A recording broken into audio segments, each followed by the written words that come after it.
Super Bowl expectations. And in today's show, we're going to be joined by someone who knows what it takes for the Jets to win a Super Bowl. The first ever female scout in the history of the NFL, the great Connie Carberg, joins our show. So let's hit it and get it started.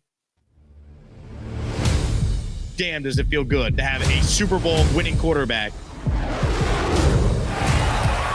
It's another freaking game.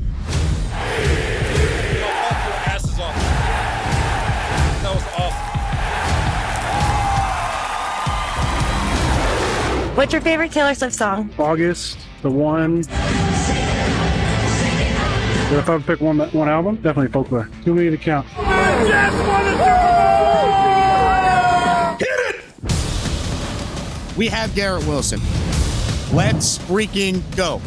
We have Brees. We are ready to win. Please subscribe and hit the like button below. Super chat, baby. Cut the line. We have an elite defense. You're welcome on the Jet bandwagon. Now, let's talk about the New York Jets. This is the Jake Asman Show. And here we go on a Friday. Hope you're all having a wonderful day so far. We have one of my favorite people on today's show. She's a trailblazer. She is one of the greats to ever come through the New York Jets organization. And she also just recently celebrated a birthday, of course, the same day as the great Joe Willie Namath. Connie Carberg joins the show. Connie, can't thank you enough for coming on. Thanks so much for being here. Jake, it's my pleasure. And first, I just want to apologize to everybody for being late because I never am. And Jake was magnificent, guys. Just so you all know, we couldn't get the volume and all this stuff. So he was so patient with me, being an old person that I am. So I thank you, Jake, and it's a pleasure to be on and with all your followers that are just magnificent. We are excited to have you back. So I don't want to go through the entire story again because you went into such detail last time, and I really want to get into, Joe Klecko going into the Hall of Fame and talk about your relationship with Mark Gastineau. But for those who maybe didn't catch the appearance last time you were on, just the quick backstory, how you did something that needs to be talked more about. I believe, Connie, you belong in the Pro Football Hall of Fame. You are the first ever female scout in NFL history, and it's the New York Jets who made it happen. Can you give everyone the backstory and how that kind of came together? Sure. And I just want to say a lot of times people are always finding fault with the Jets, but they've done a lot of amazing things that they were first at. So as I said, I was really blessed. My father and my uncle were the two team doctors. I learned football from a lot of guys that were the players were at our house all the time. Walt Michaels was the defensive coordinator, taught me so much. And then I went to Ohio State. I'm trying to condense it for you. So then I went to Ohio State, and Woody Hayes, I went and met him. I stayed after where they would eat, and he had his book, signed it. He saw my passion. But remember, this is back in early 70s. So there were no women doing anything at that time in football, not even Phyllis George yet. And she was the first, with the pregame football. So, but he said he was great. He had me talk with him, and he said, don't give up on your passion. Keep going with it. You never know where it's going to lead you in life. And I had no idea. Thought I was going to teach at my Babylon High School on Long Island, and then, coach girls sports, because now girls sports were starting to get more and more. And next thing I know, my father had a birthday party. Charlie Winter was the head coach, was there. Talked with him. He was amazed at what I knew. Said, we're building a new complex at Hofstra. And I was the only girl in the whole building with the players and everything else. And before they started adding more people. And so I was receptionist and scouting secretary. And it was fun. It was so great back in those days because you got to talk to everybody, and people coming in to see Joe Namath all the time that was there. People were constantly coming in. Everybody wanted to meet Joe. And after that happened in 1975, I was always in the draft room, which is still the most exciting thing. That's why Flight 23, that episode 2, I just cried through the whole thing. It was so great. And sitting in the room calling in the draft picks. And then it was 17 rounds. Back in those days, there was no TV, no ESPN.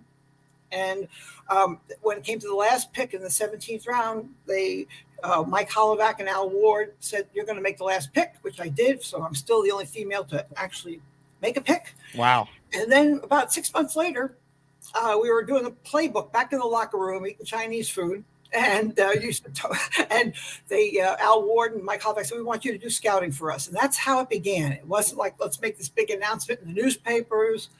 Luckily, Dick Young, who was a very famous sports writer, he put it in the paper, and I went out to Ohio State and they did an article. And then I started scouting then. So that's where my whole thing began in like 1976. I had started working there in 74, and I got married and left in 81. Incredible. Absolutely incredible. So I mentioned it before. You share a birthday with the great Joe Namath. So, I mean, let's put up a couple pictures here. Here's you and Joe from back in the day, and here's a more recent photo of you and Joe. What's it like to share a birthday with the greatest Jet of all time? Oh, it's awesome. I was so honored when I found out that I had the same birthday. I remember growing up, Joe was the man. Every guy wanted to be him. Every girl wanted to date him. He was charisma. He had the quickest release, the quickest setup, first bonus guy with 427,000, which is, of course, peanuts now. But back then, that was really something. And so I was very blessed that I knew him. That the first picture, as you can see, my grandmother made my dress, had to be green. And as you can see it right here, with a little Peter Pan collar. And I was so excited. This was at Peekskill, where the Jets used to practice before they went to Hofstra. And so that was really an exciting. Back in those days, we didn't have, cameras in our phones. So you were lucky to get anything and then run to Photomat or wherever you got your pictures developed, and you didn't know if they were going to come out. So that was way back. That was 1965 when Joe had just gotten drafted, and he chose us instead of the St. Louis Cardinals, and it was very exciting. And then through the years, we've had great friendship. He's been amazing to me. He's called me on my birthday. He took part in the NFL films. I didn't even ask him in the NFL films piece in the book that was written. He's just a magnificent person, and I'm so glad that he is really still appreciated.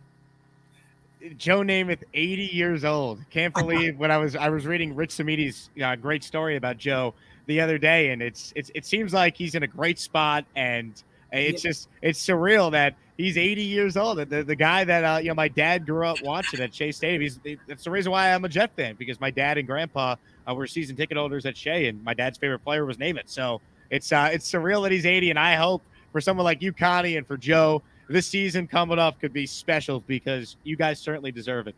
Yeah, it's really exciting. And as I said, the first question people would ask when I was growing up as a kid, because they won the Super Bowl when I was a senior in high school.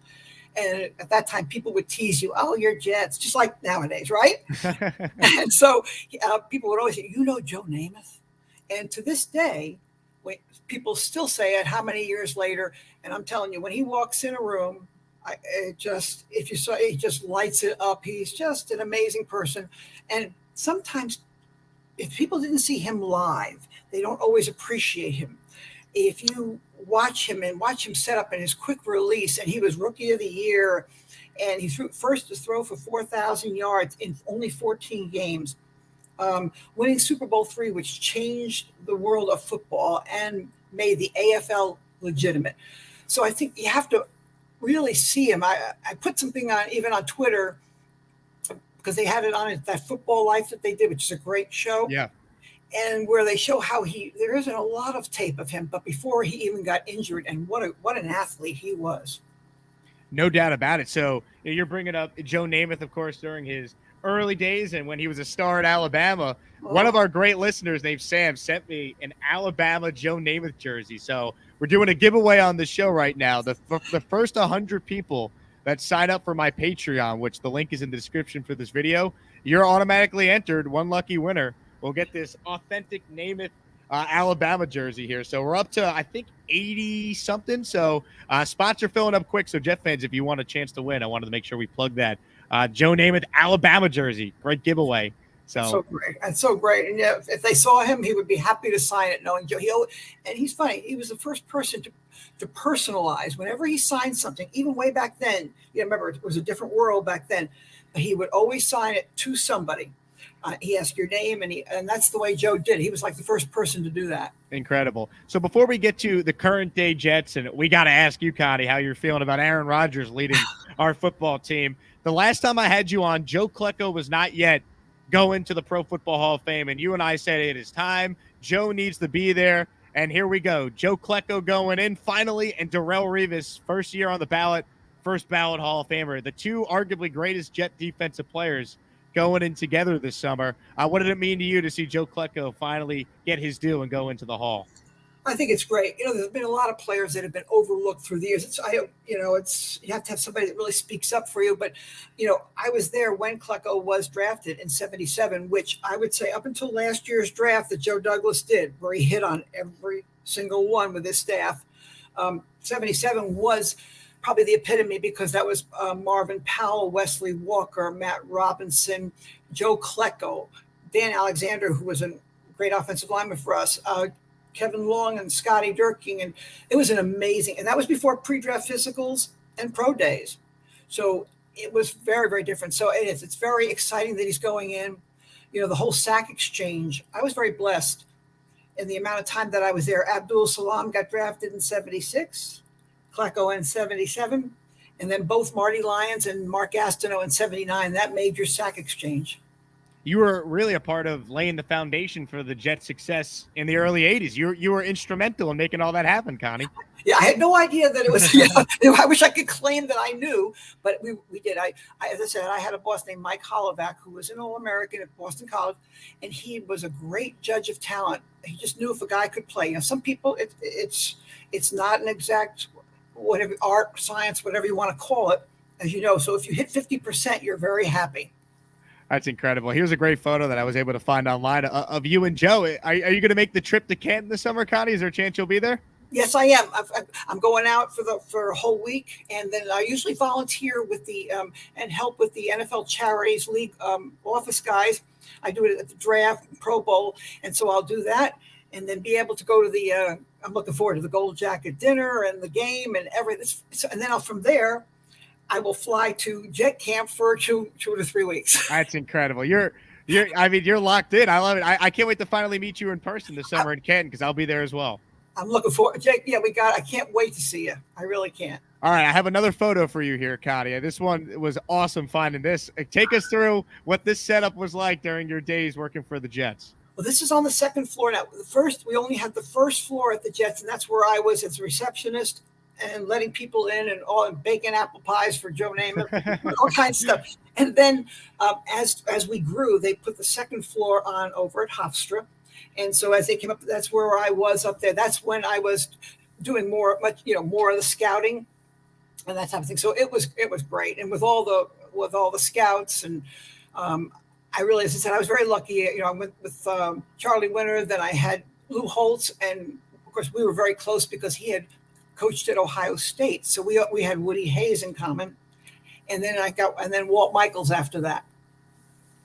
That's incredible. That's incredible. If you have a question for Connie, the first female scout in NFL history, a legendary member of the Jets organization, submit your comments and we will get to the comments before we wrap up here. Connie, have you thought about, one day being in the Pro Football Hall of Fame or the Jets putting you in their Ring of Honor? Because I'm starting the campaign today. I think it is something that is long overdue, similar to Klecko getting into the Hall. Now that he's in, it's time to put Connie Carberg in the Jets Ring of Honor. I don't know. I really never thought of it before. As I said, my passion is just the New York Jets from the time I was 13 till now. I think everybody knows, and all my wonderful friends on Twitter and all the different people that I've met at camp. I think they know how much I love it. And I got to say, with Joe Douglas and Woody Johnson and Rex Hogan and Chris Johnson, they all still treat me like family when I go up to the Jets every summer. And so I feel very blessed, but it's very kind of you to say. It's all true. It is all true. All right, let's talk about Joe Douglas and Robert Saleh and Woody Johnson. Let's talk about the 2023 New York Jets. And we can't talk about the Jets without first talking about our new quarterback, Aaron Rodgers. What is going through your mind as everything's kind of playing out in the offseason where, hey, he might be available. Maybe the Jets could be in on him too. Holy, you know what? They're actually going to land Aaron Rodgers. What's going through your mind throughout all this? I know it was really quite, whoever expected that, just the way the last few years have gone and everything. I really didn't expect it. And then, you heard all the different stories about Aaron being this way and that way. And now you see a whole different person. But I also did listen to his whole thing on the retreat, the darkness retreat that I know people would laugh about. But some people, they just have little bits here and there about it. It sounds, but I listened to the whole hour and a half. And it was so fascinating listening to Aaron, how he came to the conclusion, like on the third day, where he thought he could live without football. But then the fourth day, he said, you know what? I came to the conclusion that it's okay to be identified as a football player, and how much it has given to me, and so many opportunities that I never would have had. And he said by the end of the fourth day, that's when everything came to be. It's a great listen.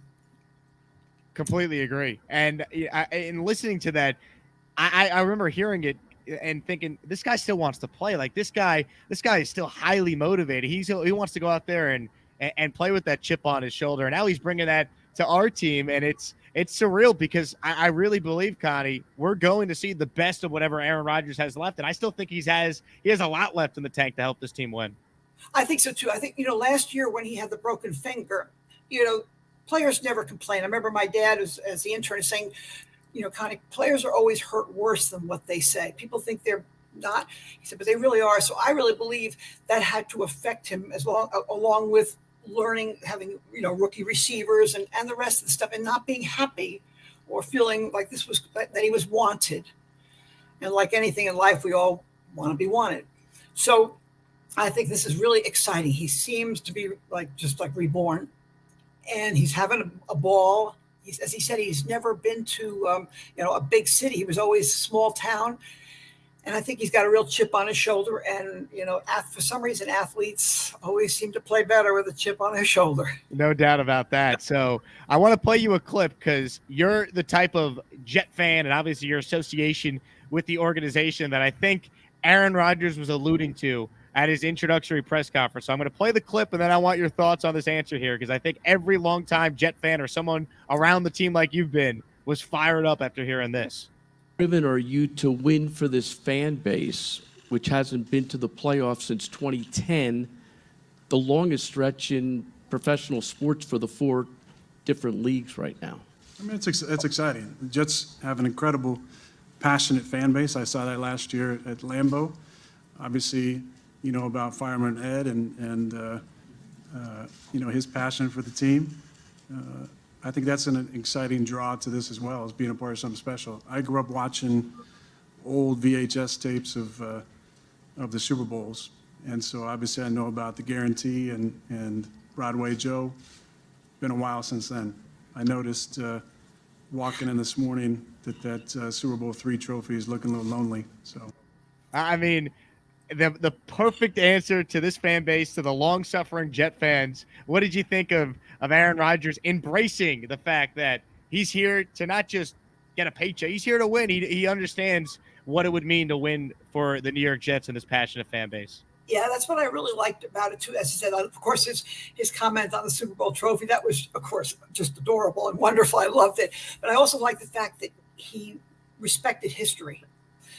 So many players don't know that much about it. In fact, probably if I was working there, I would make sure that they got highlights of past players and different things that happened, because I'm sure a lot of players have no idea about guys from before 2010 even. So I think that was what I really respected, the fact that when he mentioned VHS tapes, I loved it, because I have tons of them here. Every Jet game possible, too. I love it. So what did you think of the fact that when he was asked about, did you consider wearing number 12? Because Joe said it was cool if you wanted to. He said, I never even really thought about it. Number 12 is Joe Namath's number, and I'm going to do my own thing here. Did you have an opinion one way or another if Aaron wanted to, let's say, wear number 12? What did you think of that whole thing? Yeah, it's funny. When Joe came out and said it was, it was totally fine, which I thought was really quite something. I don't know how many people would have done that. But Joe bleeds green and white. He really does. He lives and dies with this team, and just like I do. And I think so. I was really amazed, but I thought that was so, respectful. Whatever he would have decided would have been okay. But I think this was definitely the right thing. Like that picture you're showing right there. Yeah, when they met. And I thought that was really great of Aaron. That just said a lot about him. I think we're seeing a lot of different things that people tried to portray about him, before, and we're seeing a whole different Aaron Rodgers. Yeah, he has handled everything about as well as you could possibly handle the transition to go from Green Bay to the Jets. And it's so funny to me how one of the narratives out there was, well, how's he going to handle the media? And the media now is like, he's got them by the palm of his hand. He's completely dominated everything. He has been perfect since he's been here. Really has been impressive. Yeah, especially like when he coming to the OTAs and everything. And I wasn't that excited. I don't like the calf injury that much. I always get scared with those calf injuries. The medicine ball, I don't know what that was. I thought his answer was kind of good about that. Like he had never done that in 18 years, but I guess there's some science to it. He said, so he even handled that well. So just as long as they give him plenty of time to heal, there's no reason to rush him back. And he's there and he's with the guys. And there's going to be, plenty of time. But just the fact that he's at OTAs and he's really, just getting close with so many different players. And you hear the guys talking. I mean, they're in awe. And then as time goes on, he'll be their teammate as it goes on. But it really is something very exciting for all Jets fans, and something that, whoever thought this would happen. It really is surreal. Do you see any similarities in Aaron Rodgers and Joe Namath? I mean, you're the perfect person to ask because you were around prime Joe Namath, and obviously you have followed this team your whole life. Do you see any similarities between the personalities or the leadership between Namath and Rodgers? I just see the charisma, that kind of aura about them, that type of thing. Of course, Aaron hasn't had as many injuries as Joe had, and Joe probably has. But I'd say they both have, really quick releases. I mean, Aaron's is just more of a flick, and Joe got back from center faster than anybody and set up faster than anybody I've ever seen. And of course, they had to protect those two knees. But as I said, I think they both have that star quality, and I think everybody is seeing it. So Aaron Rodgers said the Jets should embrace the Super Bowl or bust expectations. He's talked about not slaying the dragon, but becoming the dragon. He wants everyone to buy in and believe, hey, we can win it all. Do you look at this team, Connie, the coach, the roster, everything Joe Douglas has done the last couple of years to get this team to where they are right now? Do you look at this team as a legitimate Super Bowl contender now in 2023? It's hard. I want to say yes, but I've been a Jet fan for so long. I've been through so much. First of all, I want to be very happy to make the playoffs. That's number one. Yep. And if we can, and then like Joe said, you have to have a little lady luck. You have to not have injuries. If all of a sudden, like what happened with Brees and AVT last year, things like that can change. If you look at the Super Bowl teams, they are usually the most healthy. There are very few injuries. You saw when even Mahomes didn't have his tackles that year, and was chased all over the place to lose. But most times last year, take a look at they almost all have all their starters. So we have to be a little bit blessed and lucky to have most of our team healthy. And then, yes, I really think it's so weird when you go to we had the draft in the past. You're always saying, oh, we need every position. And then this draft, it was like, wait, oh no, we're okay at this position. We have a superstar here. We have another superstar here. That's something we haven't had in a long time. And a homegrown guys too, which I like too. Now, last time I had you on, it was right after. It was the summer going into last season. And we were talking a lot about that draft class. And we were very excited about Sauce Gardner. And we were certainly excited about your guy from Ohio State, Garrett Wilson, and whatnot. And I mean, you said it earlier in this conversation.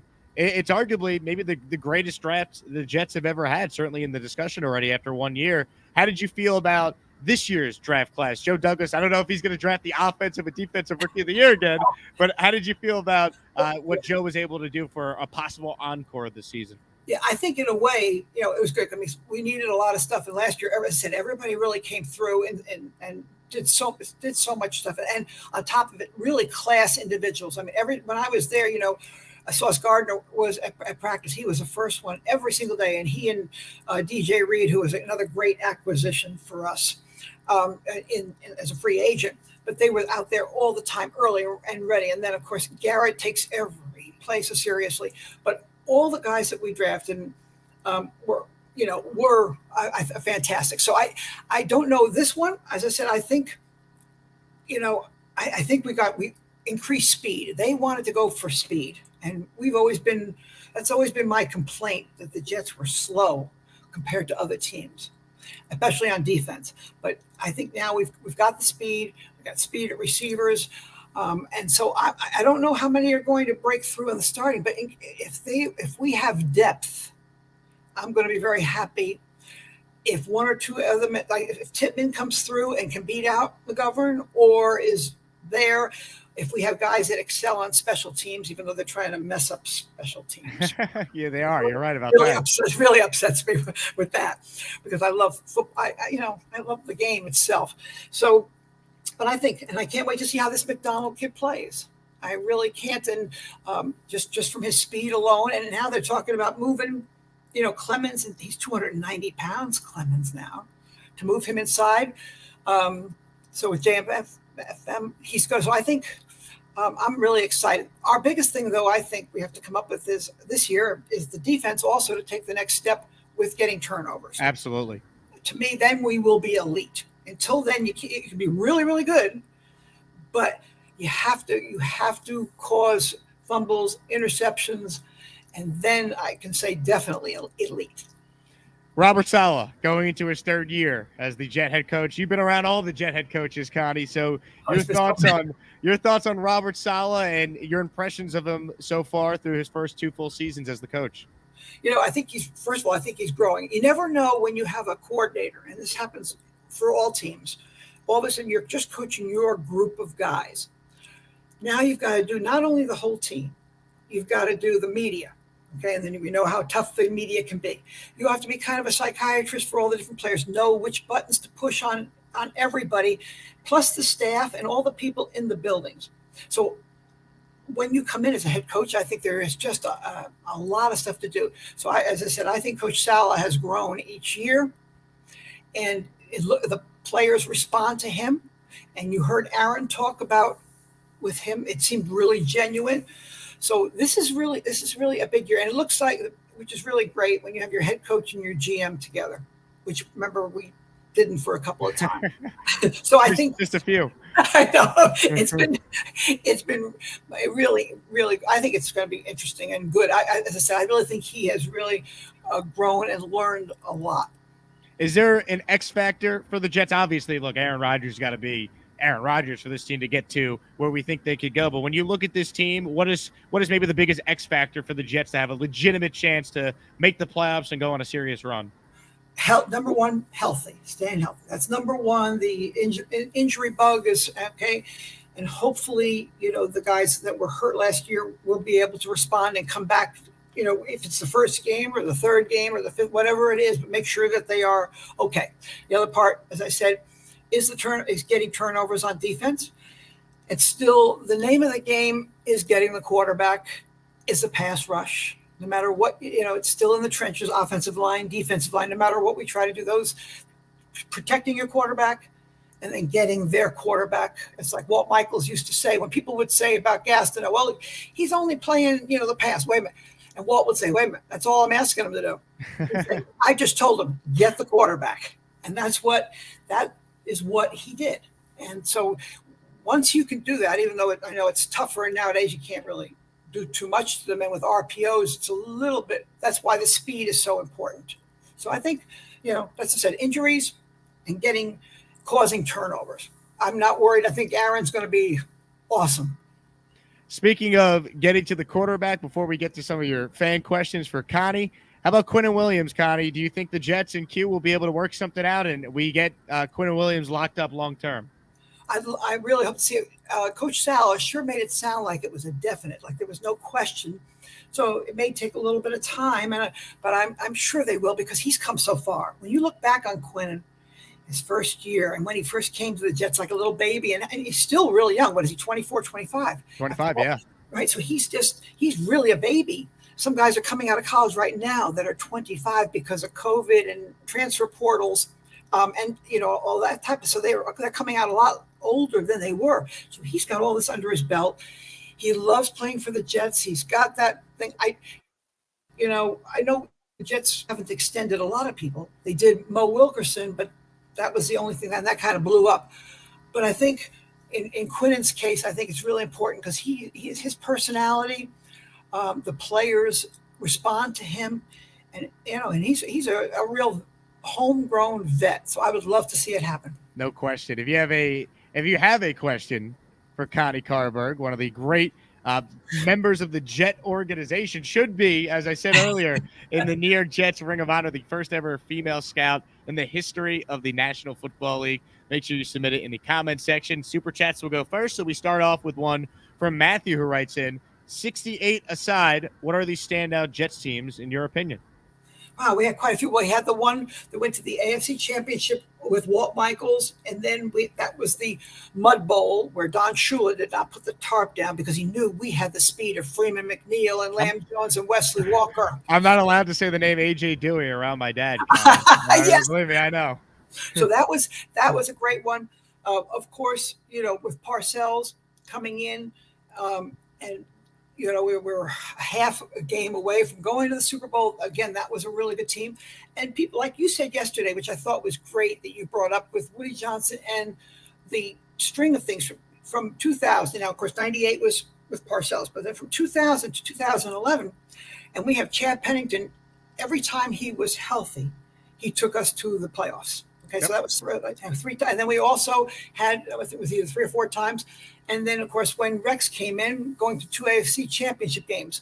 So I think, and then, of course, we were one game away to beat Buffalo. And everybody thought we had that game won in 2015, with Eric Decker and Brandon Marshall. And that time, and that one really, really hurt because that probably could have changed the course of the Jets' history. Yeah. And it's crazy how close they were. I'll say this. I hope Aaron Rodgers could break that Fitzpatrick single season touchdown record this year. It's 31. I mean, Aaron Rodgers' average season, he throws 33. So I'm hoping he can go well over that. I think so. That would be great. I would love it. I would love it. We're not used to scoring a lot of points.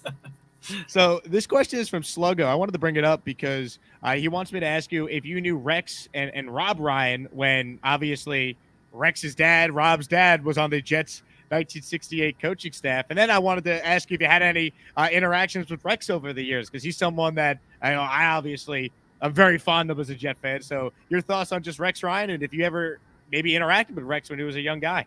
Yeah, it's funny. He, Buddy Ryan was the coach with us. He was, Walt Michaels was the defensive coordinator, and Buddy was the defensive line coach in the Super Bowl.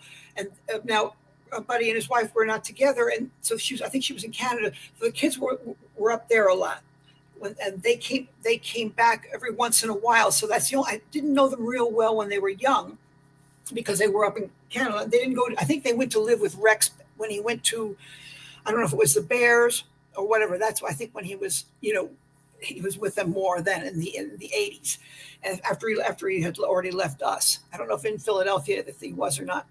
But as I said, with Rex, the thing that I, loved about Rex the most was he really loved the Jets. And he understood the history. He respected players from the past.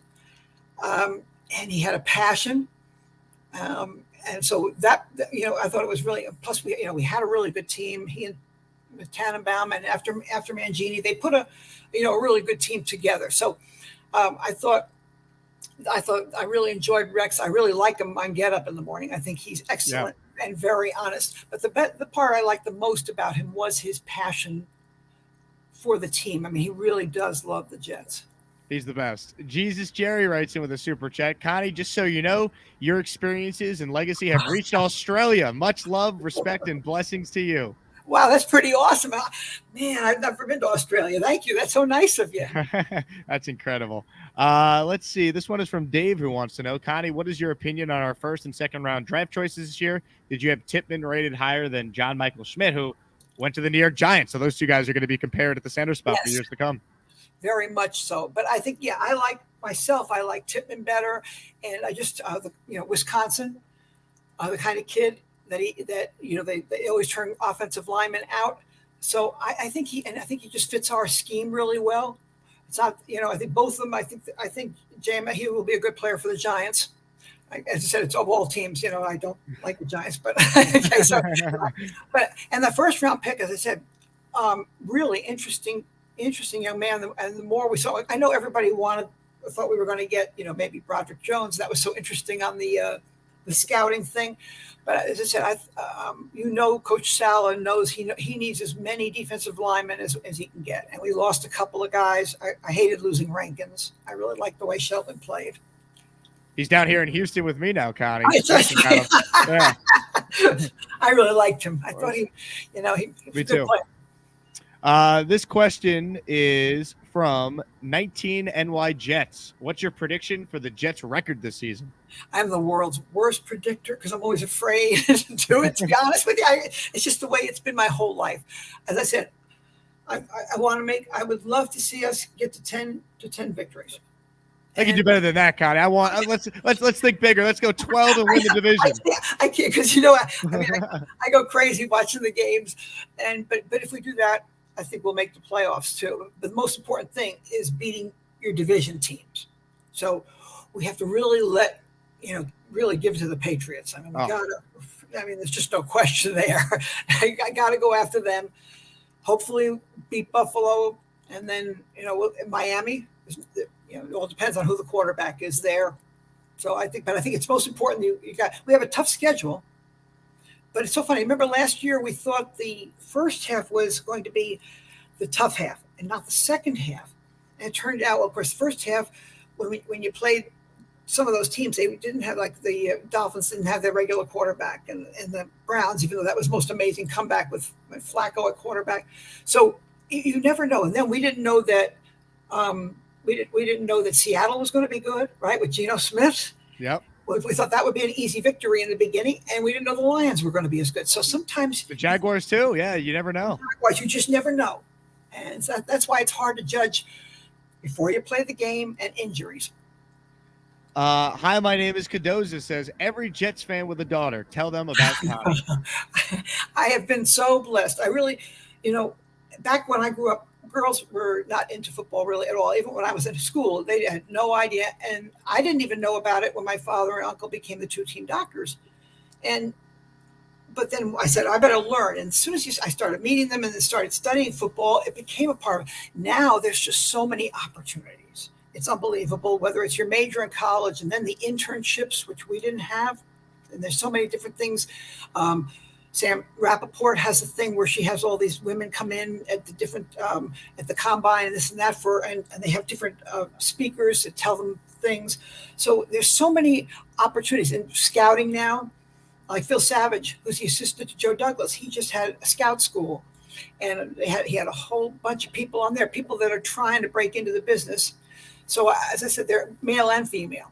So I think, and pretty soon what I'm hoping for is it just becomes, whoever it is, you're not getting the job just because you're female or just because whatever it may be. It just becomes this person is really good at their job. He also wants to know, Connie, about Peak Scale Military Academy, the practice facility, of course, for the Jets, and where, as you mentioned earlier in the conversation, this photo of you and Joe Namath was taken, right? Yeah, exactly right. It was up in Peak Scale. My older brother, Chris, who passed away recently, but he was a ball boy for 3 years. During that time there and 1 year at Hofstra. So we would go up, and of course Pop had to check the players and Uncle Jimmy both and stuff. So Peekskill wasn't a fancy place. Back in those days, they really didn't believe in lifting weights. They felt if you lift weights, that you would get slower. And that type of, so the first person that really did that was Jerry Philbin, who was a great defensive end for the Jets. So, but Peekskill, that's where Sonny Werblins, who was the owner, who was the one that saw the greatness and charisma of Joe Namath. His son went to that academy, and that's why they were there. And then they moved to Hofstra, shared it with Hofstra, and then until they built their own Weeb Eubank Hall, named after the great coach, in 1974. What was Weeb like, Connie? Did you ever? What were some of your interactions with him over the years? I love Weeb and his wife Lucy, and as Charlie Wenham was his son-in-law. But Weeb always had time for people, no matter who you were. He did. He didn't have this big ego at all. Back in those days, of course, everything was very open, very friendly, very family-oriented. Nobody had security. Nobody had anything. You could see everybody, and people came all the time. I'm sure your dad and stuff, with the Hofstra, you just pick up and go. and it was a different world. But Weed was great. Here's a guy that won with the Baltimore Colts, and then he wins a championship with us. He's the only guy to do that in 2 leagues, and sometimes he gets overlooked as a coach. But he also let Joe Namath make the calls. Nowadays these guys don't make calls like back in those days. Whether it was Terry Bradshaw, whether it was Namath, they called their own plays. Right. And Aaron Rodgers in that 2-minute drill this year, Connie. I mean, he's going to be calling plenty of plays. I heard Nate Hackett talking about it in Flight 23 last night. Wasn't that amazing? I'm telling you, that whole thing. I remember his dad was at the Jets, and then here he is. But that was so cool that the way Aaron talks about him. It's just what a beautiful thing. No doubt about it. No doubt about that. So this question is from, and we'll do a couple more with Connie here before we wrap up. This one is from Austin, who writes in your opinion, Connie, as a scout, how good is Sauce? Can he be Revis level all-time great? What did you think about him pre-draft? Loved him pre-draft. Of course, in Cincinnati, and he didn't give up a touchdown. The things he's completely differently built than Revis. Revis is compact and didn't have his speed was good, but not fantastic. But it was different back in those days with shutdown corners type of thing. But I think, as I said, Sauce's work ethic is unbelievable. Revis's was too, but I think Sauce is awesome. He's not the type of player that's just going to say, "Oh, I had a great year. I got Defensive Rookie of the Year. I'm going to just sit on my laurels." He's going to be out there all the time. And he's a leader type. And as I said, he and DJ Reed just are terrific. We never had 2 corners, Cromartie and Revis, but they were towards the end of their thing. But we haven't had that in a long time, where we have 2 great corners. I really think Sauce is going to be a captain this year. Just his leadership is off the charts, and the way guys respond to him. I mean, he came in with so much hype and expectations, and to exceed it the way he has in New York. I mean, Sauce is incredible. He really is. And you feel it when you meet him. As I said, just the hard work. But boy, is he thin. It's just an amazing thing that he can cover the ground, and that he does at his height. And you see him out on the field because he, and they said now more and more they're trying to get taller, longer corners. No doubt about that. Couple more for Connie before we wrap up. This question is from Bart Simpson, who's watching the show. Which player have you scouted, whether they ended up on the Jets or not, that you knew would be a star? Who made you say they're the one? I had a lot of different people that I looked at, and then the Jets were the first team to start bringing in players back in the late 70s for physicals, because we had drafted Marvin Powell and Wesley Walker 1 and 2, and they both had injuries, and we also didn't know that Wesley was blind in one eye. He memorized the eye chart. Wow. So after that happened, Mr. Hess said, no, we got to start bringing players in. So we really were, the Jets don't always get credit, but they were the precursor and the start of the combine before the combine. And they would bring them into Lenox Hill Hospital. We would interview them and then give them their physicals, where my Uncle Jimmy was kind of a tough marker on guys. Because I bumped into Phil Sims. I bumped into Phil Sims one day, and he goes, "Your uncle's the one that flunked me." I go, "I'm sorry, I know." That's a great story. Yes. So things like that. But they were very strict, and every team was a little bit different. But I would say probably Matt Millen was somebody that when he came in there was something about him. He was just, to me, tough football player, everything that I just knew was going to be good. At that time, University of Pittsburgh, had so many players, whether it was Hugh Millen, Ricky Jackson, Tony Dorsett, even Matt Cavanaugh, quarterback. I think they must have like 9 or 10 guys drafted then. So there were a lot of people that I liked. It's funny when the Jets drafted Michael Carter 2 years ago. I was so the running back. And I was so excited. I know last year that everybody said, well, I still think he was injured a little bit. And I think just maybe adjusting with Brees there and not there and everything. But Michael's got something special about him, I believe. So there's another guy that I really just adore. I hope he bounces back. It'd be huge for the running back room. With Brees coming off the ACL, it'd be awesome. Yeah, it really would be. And he breaks a lot of tackles, and and he can catch the ball out of the backfield. And I really believe he can do it. Hater writes in, this is quickly becoming my favorite Jake Asman show. Connie still looks amazing. Great Jet, great scout, great person, great life. Hashtag Connie Hall of Fame. Thank you so much. I appreciate it. That's so nice of you. I appreciate it. As I said, I'm very blessed. The Jets keep me young along with my grandkids. And the first thing they had to learn was Jets, Jets. Love it. Love it. They should have you and Fireman Ed lead the team out Monday night against Buffalo, Connie. Oh, I'm ready. I'm ready.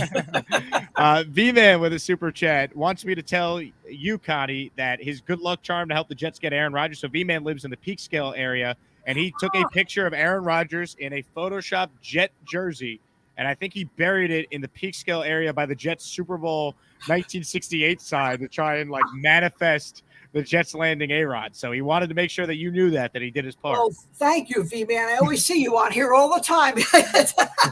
That's great. I love it. Thanks for doing that.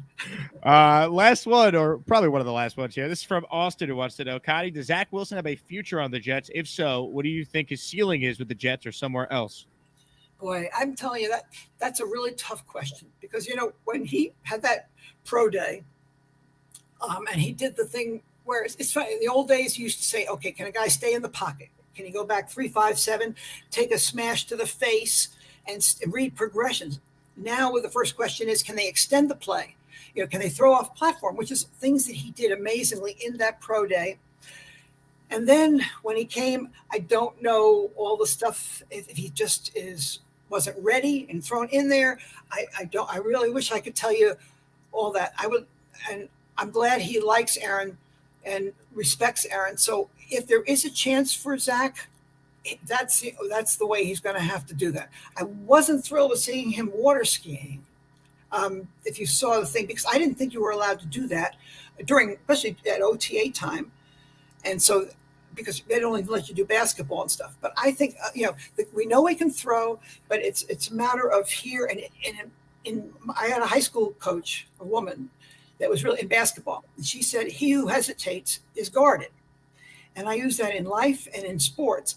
The moment you are hesitant and you wait a little bit, you're going to lose. So you got to go at everything full force. Let it rip, as Coach Sala would say, basically. Let it go. I love it. That's very well said by your coach there. And of course, Robert Sala, all gas, no brakes. That's right. So, Connie, before we wrap up here, please tell everyone where they can connect with you. I know you mentioned your Twitter account. If you're a Jet fan, you're not following Connie on Twitter. I mean, I don't know what to tell you. She is as loyal of a Jet fan on Jets Twitter as there is. She's one of the greats. But, we mentioned this last time you were on, but the website ConnieScouts.com is where people could find your book. So please tell my audience about that and what you have going on. Yeah, so as I said, my son made my website. I had no idea that social media was going to expand. He did it, and he said, let's make it Connie Scouts, just so people will know that you were the first female scout and that there really wasn't anything for many decades. And so we did that, not knowing that things like you, Jake, and people, and my wonderful Jets Twitter, which I just love to death, was going to explode like that. So I got really blessed with that. So it's Connie Scouts on Facebook. It's Connie Scouts on Twitter, Connie Scouts on Instagram. And the name of the book, which you see at the top, is called X's and O's Don't Mean I Love You. And I was very lucky. I had a young lady come to me back in 2012, and the Jets were great. They let her come on the field with me and practices, and then we stayed with Gastineau and his wife, Joanne, and got to, so she really got to talk to everybody, Namath, you name it, all the different people. And so it came out, about 5 years ago. I wanted a positive, because I was really lucky, because there's so much negativity out there that I wanted something positive. So that's a book, and it's on Amazon. It's in Kindle or regular form. Excellent. Connie, you are the absolute best. You are a legend in NFL history. I can't thank you enough for coming back on the show. This was so much fun, and I know everyone who watched definitely enjoyed the conversation. Well, Jake, I listen to you every day, and I do. I respect the way you are, your enthusiasm, the things you say. I'm so glad that you have, and I love your interaction with people and what you do. So I thank you for having me on, and I thank everybody too for having patience that I was on a little bit. Don't worry about it. And we'll do it in person next time in Canton this summer. We watch Klecko and Revis go in. Sounds awesome. I'm ready. I'm ready. Love it. She's Connie Carberg. My name is Jake Asman. Big thanks to everyone who tuned in today. Please hit that subscribe button and hit the like button before you get out of here. Thanks again to Connie for joining the show, and be on the lookout for more videos all weekend long. Have a good one, everybody. Go Jets. Jets, Jets, Jets, Jets. Bye.